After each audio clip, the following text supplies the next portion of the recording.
저수지에 낚시를 하러 갔다. 이야기의 시작은 제가 20살 무렵 아는 선배와 낚시를 가면서 시작합니다. 주말인지라 기숙사 안에서 늘어지게 휴식을 취하던 날이었습니다. 계절이 여름인지라 날이 더워 아무것도 하기 싫었죠. 더위에 쩔어 방에 누워있는 제게 옆방에 살고 있는 선배가 갑자기 찾아왔습니다. 낚시 가자. 형이 매운탕 해줄게. 사실 나가기 싫었지만 그 선배가 가지고 있는 오토바이 뒤에 앉아 낚시터까지 가면서 맞을 수 있는 시원한 바람을 생각하니 거절이 쉽지 않았습니다. 낚시는 어디로 갈 건데요? 제 물음을 들은 선배는 근처를 지나다 봐둔 데가 있다 하시며 같이 가자 했습니다. 어차피 오늘 할 것도 없는데 컴퓨터 하면서 뒹굴거리느니 낚시나 가볼까? 생각을 마친 후 문기적 몸을 일으켜 선배와 함께 낚시터로 향했습니다. 오토바이로 이동하는 동안 얼굴을 스치는 시원한 바람이 아주 상쾌했습니다. 그리고 얼마 지나지 않아 낚시터에 도착을 할 수 있었고 실망을 금할 수 없었습니다. 낚시터는 생각했던 것보다 아주 작았고 물 또한 아주 어두운 색이기에 약간 두려운 마음이 피어올랐습니다. 형, 여기 뭐예요? 좀 이상한데요? 불안한 마음에 괜히 툴툴거리듯 선배에게 따져 물으며 오토바이에서 내려 저수지로 향했습니다. 선배는 자기만 믿으라며 호언장담을 하고 낚싯대를 펼치기 시작했습니다. 낚시대가 두 자루 있었고 각자 한 자루씩 가지고 낚시를 시작했습니다. 저수지의 물가는 진흙으로 되어 있어 한 걸음 걸을 때마다 발바닥을 진흙이 감싸 안아 미끄덩거리는 느낌이 참으로 거시게 했습니다. 아무튼 낚시를 시작하고 30분 가까이 지났지만 입질이 오는 거라곤 조그만한 피라미드 뿐이었습니다. 고작 이거 잡으려고 온 게 아닌데 마음속에 짜증이 조금씩 올라오기 시작했습니다. 뜨거운 햇빛이 내리쬐고 있었고 저수지 주변에 바람이 불지 않아 온몸에 불쾌한 감각이 차오르기 시작했습니다. 짜증이 나는 마음에 저희는 낚시대를 내려놓고 한숨 돌리면서 저수지 주변을 한 바퀴 돌아보기로 했습니다. 저수지를 한 바퀴 돌았을 때쯤 맨발인 제 발가락 사이에 끈이 하나 걸렸습니다. 그냥 저수지 밖에서 저수지 안쪽으로 줄이 하나 있기에 호기심으로 그 줄을 당겨보았습니다. 생각보다 줄은 쉽게 당겨졌고 너덜너덜한 투망 하나가 같이 끌려 나왔습니다. 주인이 있는 투망으로는 보이지 않았습니다. 이끼가 가득했고 상태 또한 말이 아니었기 때문입니다. 이게 뭔고 하는 눈길로 투망을 들어 올렸고 호기심에 찬 표정은 기쁨의 표정으로 바뀌었습니다. 투망 안에 아주 큰 놈이 두 마리나 들어있었기 때문입니다. 지금 얻은 두 마리가 낚시로 잡은 것들을 전부 합친 것보다 훨씬 큰 놈이었기에 저는 선배에게 낚시는 그만하고 수영이나 하자고 말을 했습니다. 제 말을 들은 선배는 본인도 엄청 더웠는지 바로 소락을 했고 우통을 벗으며 물속으로 뛰어들었습니다. 물속으로 뛰어들자마자 실수했다는 생각이 들었습니다. 바닥이 완전 물진흙이라 그냥 서 있음에도 정강이의 중간까지 발이 파고들었기 때문입니다. 발이 땅을 파고드는 동안 발가락 사이에 걸리는 이물질들의 느낌은 심히 불편했습니다. 어차피 오래 놀 것도 아니기에 그냥 저수지만 한번 돌고 난 후에 돌아가 매운탕을 먹을 심산으로 선배에게 내기를 제안했습니다. 저수지를 수영으로 왕복해서 늦게 돌아오는 사람이 매운탕을 만들자고요. 평소 승부욕이 강한 선배는 수락했고 저희는 게임을 시작했습니다.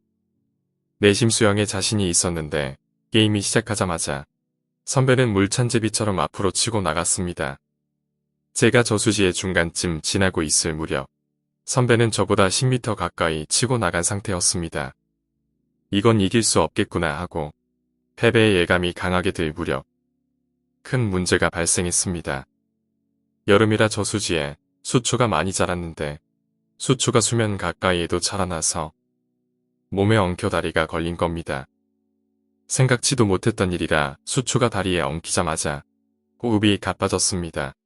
다리를 흔들어 수초를 떨쳐보려 했지만 생각보다 수초는 튼튼했고 풀리지 않았습니다.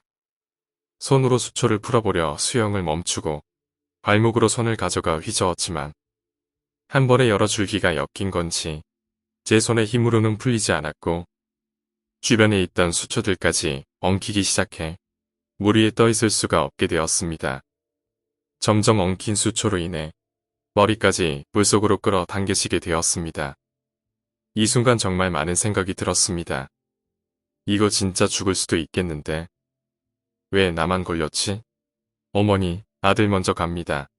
머리까지 물속으로 끌어당겨져 바로 눈앞까지 시야가 확보되지 않았고 몸 주위에 일렁이는 수초의 촉감과 미지근한 물의 감각만이 제가 알 수 있는 유일한 주변 상황이었습니다. 이대로 아무것도 하지 않는다면 진짜로 죽게 된다는 건 확실했습니다. 허우적대며 팔과 다리를 저어보았지만 오히려 상황은 더 악화될 뿐이었습니다.